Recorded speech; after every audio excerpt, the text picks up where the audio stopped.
Today we're going to talk about hunter builds. We're going to cover a fair bit here. We're going to talk about which builds have become meta after the last patch, why that is so, which items really got a push with the patch, and also an item that didn't really go that noticed because it wasn't directly buffed, but actually benefit a lot from a lot of these changes and kinda went under the radar. We'll begin with the more obvious and then work our way through them. First of all, we start with the item changes, talking about which items got changed and how, doing that alphabetically. The first item is Asi. Asi got a slight price reduction and also a lifesteal increase by 5%. While I expected the item to be picked up more, it actually got a pretty decent spike in popularity, which surprised me a little bit. It's 5% lifesteal after all and a little bit of a price reduction, but the change here is kind of more intertwined with another one, and that is Ichaival. Even though Ichaival is not the next one in alphabetical order, it makes a lot of sense to talk about it here. The attack speed was decreased from 30 to 25%, and the power steal was decreased from 10 to 7 per stack. The same thing happened with Silver Branch Bow, kind of. I will exclude that here because really it was only built against mages and kind of fulfills the same purpose for the most part.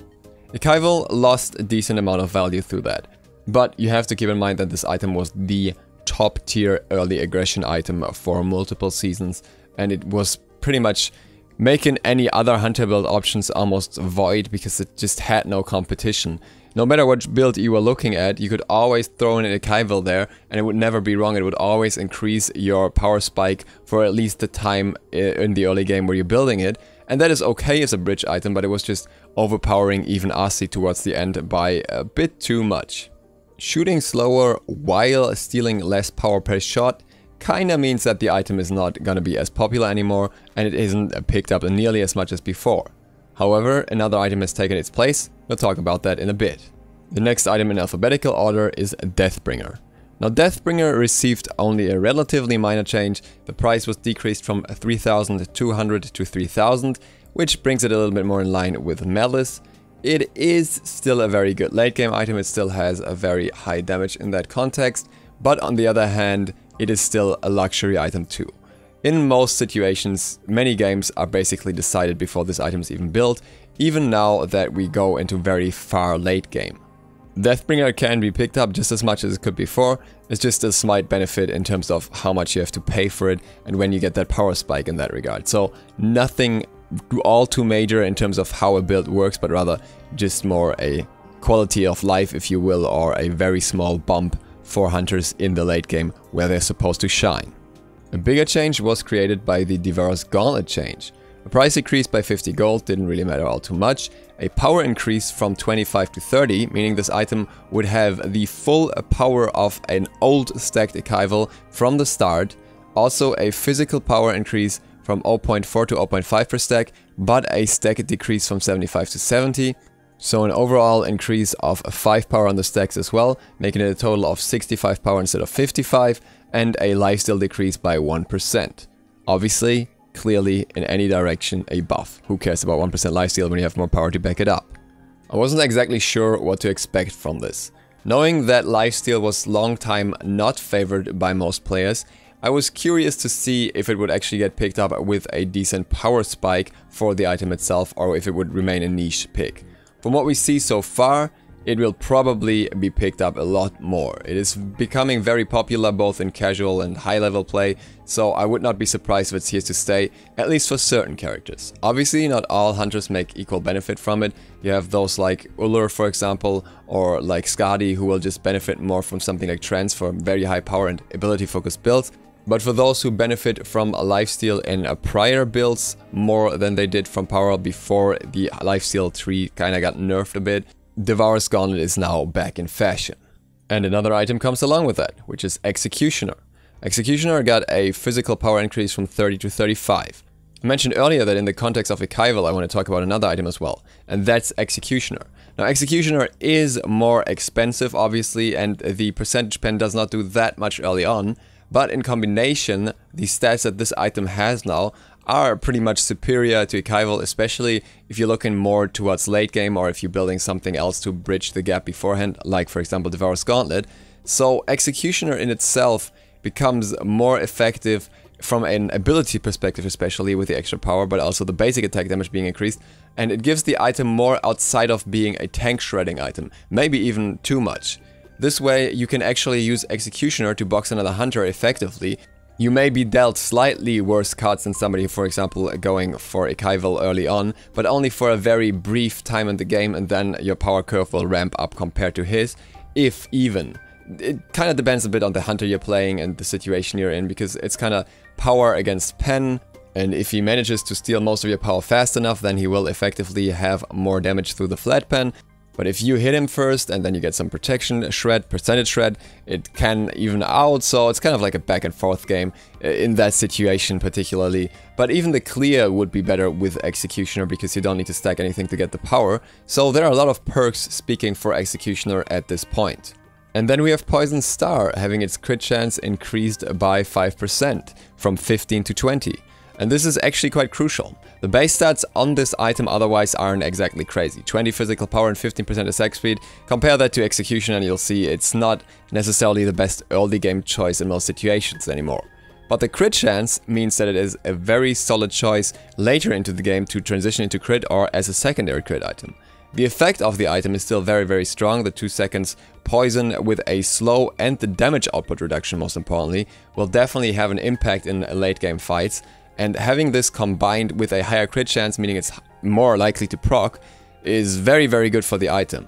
We see it being picked up more already, but I think it's still kind of under the radar, especially in the casual player scene or the ranked player scene for many, as I think this item has very strong potential and can, especially in a longer game, also close out the bridge to buy one of the more expensive crit items, or even stick with this one if you value the effect a lot. While in earlier times it was rather hard to proc with the new Rage effect, it's actually pretty easy to get a proc off somewhat reliably if you have Rage stacks already.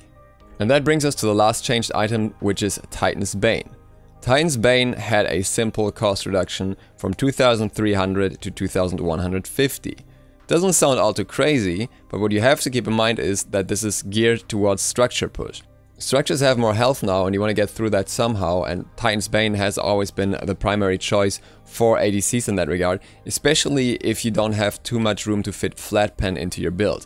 And with Ichaival kinda being gone, there isn't all too much room unless you want to build it specifically for that purpose, but then you might as well build Titan's Bane. So as you can tell, almost all of these items, with the exception of Ichaival, have gained potential compared to before.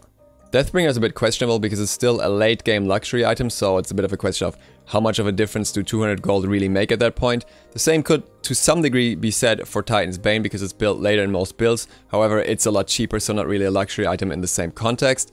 So I would value the change for Titan's Bane a little higher in this particular case, and every other item here was just straight up buffed. And there's one item in the game that gives you extra damage on basic attacks that doesn't scale with power, and that benefits a lot from having more attack speed and penetration. And that is Qins Sais. In case you're unaware of this, Qins Sais has a fixed damage value that is not true damage, so it benefits from penetration, and it has no scaling on that extra damage. It is 4% health. So against most targets you will not get to that 4% value simply due to the fact that they will have protections. But the more pen you have, the more you can shred that, the more attack speed you have, the more you will hit shots that proc these 4%.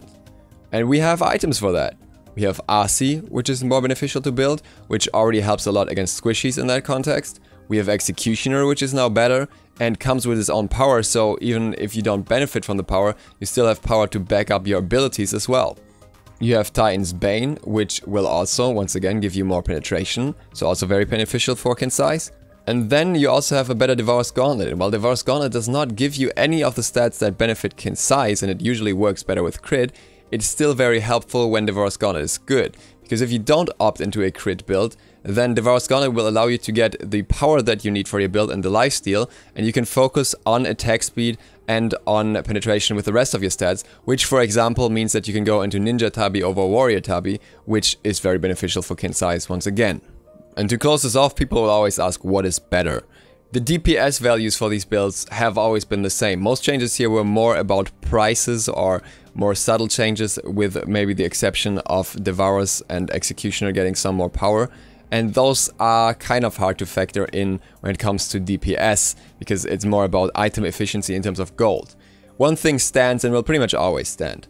A Qins build comes online earlier as soon as you've got a few core items, and it's usually cheaper, and it will deliver very consistent DPS. A crit build, on the other hand, if going for max DPS efficiency, is usually more expensive but can pump out some more DPS, especially against squishy targets. Though with these changed items, you can also opt for some more utility, especially through Poison Star, that will decrease your DPS but give you an edge over the opponent anyways through the percentage reduction. I've ran the numbers countless times, there's really nothing too crazy, nothing too new in that context, so if you're interested in that, you can just look up older videos regarding that topic. With that, thank you guys for watching, I hope this was interesting and insightful. See you all for the next one tomorrow. If you're not subscribed yet, feel free to click that sub button and maybe the bell, it really helps me out. Duke Sloth, out.